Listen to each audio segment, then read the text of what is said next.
जब एक super hero को देखकर थॉर के होश ही उड़ गए। एक बार थॉर बगीचे में बैठा होता है, तभी उसे कुछ महसूस होता है।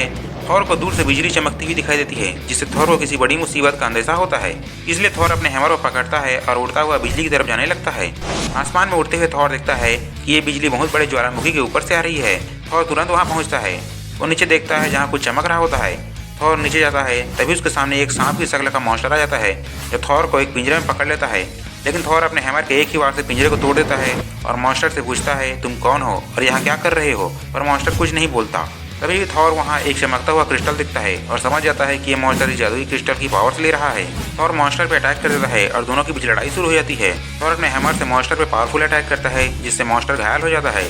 पर इससे पहले कि थॉर उसे खत्म करता, वो मॉन्स्टर एक बटन दबा देता है, जिससे एक दरवाजा खुलता है, जिसमें से कोई बाहर आता है, जिसे देखकर थॉर के होश ही उड़ जाते हैं, क्योंकि ये और कोई नहीं बल्कि सुपरमैन था, जिसका चेहरा शेर का बन गया था।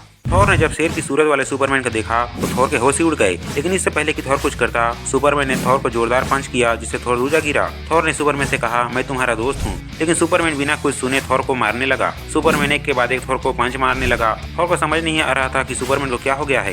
तभी सांप के सर वाले मॉन्स्टर ने बताया कि सुपरमैन भी नहीं आया था, लेकिन उसने अपने मैजिक से सुपरमैन को शेर का बना दिया और अपने काबू में कर लिया। ये सुनते ही थॉर ने उस मॉन्स्टर पर एक लाइटनिंग अटैक कर दिया और सुपरमैन को समझाने की कोशिश करने लगा। लेकिन सुपरमैन पूरी तरह मॉन्स्टर के वश में था। अब थॉर ने भी सुपरमैन से लड़ना शुरू कर दिया। थॉर अपने हैमर से सुपरमैन को मारने लगा, लेकिन सुपरमैन बार बार थॉर पे वापस अटैक करने लगा। दोनों के बीच ये लड़ाई काफी देर तक चली। फिर मॉन्स्टर जादुई क्रिस्टल से पावर अब्सॉर्ब करने लगा। तभी थॉर ने अपने हैमर से बहुत ही ज्यादा पावरफुल स्ट्राइक की और उस क्रिस्टल को ही तोड़ दिया। क्रिस्टल के टूटने के साथ ही सुपरमैन के ऊपर का जादू हट गया और सुपरमैन नॉर्मल हो गया। इसके बाद थॉर ने सुपरमैन को बताया कि क्रिस्टल के कारण इस मॉन्स्टर ने तुम्हें अपने वश में कर लिया था। इसके बाद थॉर और सुपरमैन दोनों ने मिलकर उस मॉन्स्टर की जमकर पिटाई की और उसे सुपर विलन की जेल में डाल दिया। सुपरमैन ने थॉर को थैंक्स कहा और दोनों बागीचे में बैठकर बातें करने लगे।